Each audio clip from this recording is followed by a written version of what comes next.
আমি তো গরম পানি ডেক্সির ভিতরে পড়ে গেছি, আমার ডানে বামে তো কেউ নাই। এদেশে কোরআন হাদিসের পরিপন্থী কোনো বিধি, কোনো আইন এদেশের জনগণ মানবে না। আলেম, মুফতি, মুহাদ্দিস, মুতাকাল্লিম, মুনাজির এর জীবন, কর্ম, খেদমাত কার নামে তিনি এক জায়গায় করেছেন। এমন অনেক আলিমের জীবনী আছে যেগুলো মানুষ জানে না।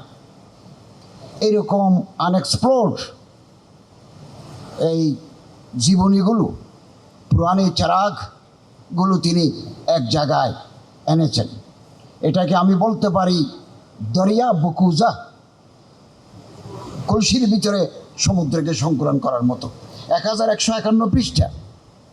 আগামী দিনে আমি আশা করব এটা এখন 2, 3, 4, 5, 6 করে বের হবে। এটা মৌসুআ হিসেবে স্বীকৃতি পাবে। সম্মানিত ওলামায়ে কেরাম যারা চলে গেছেন, আমরা তাদেরকে আর ফিরে পাবো না। এরকম মানুষ আর পরবর্তী সময়ে আসে না। হাইহাত আল আয়াতি জামানু বিমিসলিহি ইন্না জামানা বিমিসলিহি লাবখিলু।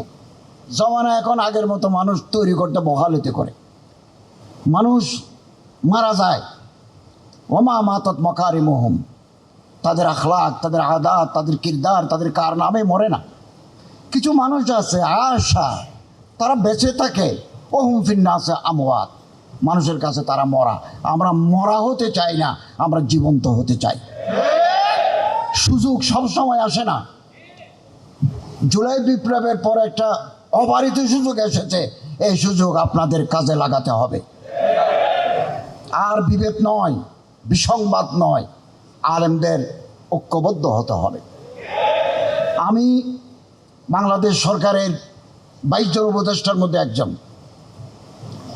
তো আমি তো গরম পানি ডেক্সির ভিতরে পড়ে গেছি, আমার ডানে বামে তো কেউ নাই। সরকার পরিচালনায় আরও মানুষ পাঠাতে হবে, গভর্নমেন্ট পরিচালনার ক্ষেত্রে অ্যাডমিনিস্ট্রেশনে দিতে হবে, বিচার ব্যবস্থায় দিতে হবে, পুলিশিং ভিতরে দিতে হবে, ল এনফোর্সিং এজেন্সির ভিতরে লোক ঢুকাতে হবে, পার্লামেন্টের লোক পাঠাতে হবে।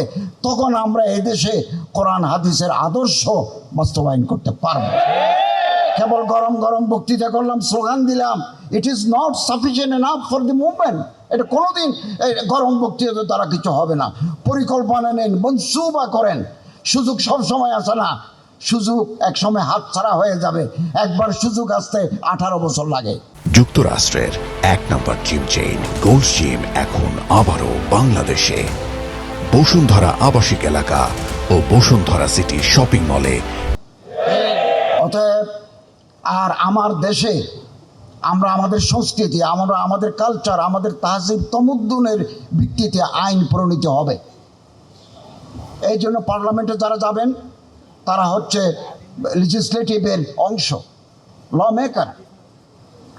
আমার দেশে কোন ধরনের আইন চলবে, আমার সংস্কৃতি, আমার তাহজিব, আমার তমদ্দুন, আমার মাযহাবের ভিত্তিতে এদেশের জনগণ, এদেশের ওলামা, এদেশের কৃষক, শ্রমিক সেটা নির্ধারণ করবেন। গোটা দুনিয়াব্যাপী আমাদের বন্ধু আছে, গোটা বিশ্বব্যাপী কূটনৈতিক সম্পর্ক আছে, বাণিজ্যিক সম্পর্ক আছে, কালচারাল রিলেশন আছে। তারা আমাদের পরামর্শ দিতে পারেন, কিন্তু তাদের প্রেসক্রিপশন আমরা বাধ্যতামূলকভাবে মানতে বাধ্য নই। আমরা আমাদের মতো করে চলবো, এদেশের তাহজিব তমদ্দুন সংস্কৃতিকে আমরা লালন করব।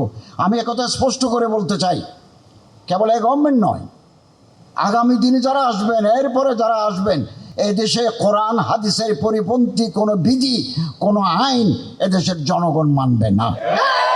এটা কেবল আমি এখন সরকারের অংশ, এখন এটা কেবল ইন্টারিম গভর্নমেন্টের কথা নয়। আমাদের কাছে মন্ত্রিত্ব, উপদেষ্টাগিরি, ফ্ল্যাগওয়ালা গাড়ি বড় নয়।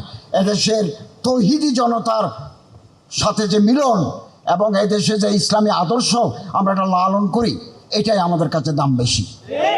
ক্ষমতার চাইতে আমাদের ধর্ম, আমাদের তাহজিব, আমাদের তমদ্দুন, এগুলো আমাদের কাছে দাম বেশি। অতএব আপনারা এই যে সুযোগ জুলাই বিপ্লবের পরে এসেছে, এটাকে কাজে লাগান। সুযোগ সব সময় আসে না, এই সুযোগ আগামী দিন আর পাবেন না। আল্লাহ তাআলা আমাদের তৌফিক দান করুন, আমিন।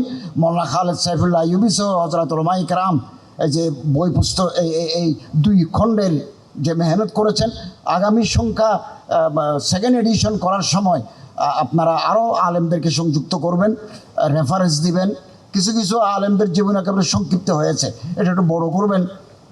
আর যারা এখন আনএক্সপ্লোর্ড, এখনও আসে নাই, তাদেরকে যুক্ত করবেন।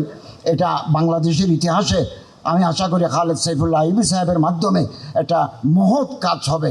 এটা আমাদের আই ওপেনার, সারা পৃথিবীর চোখ খুলে দেবে।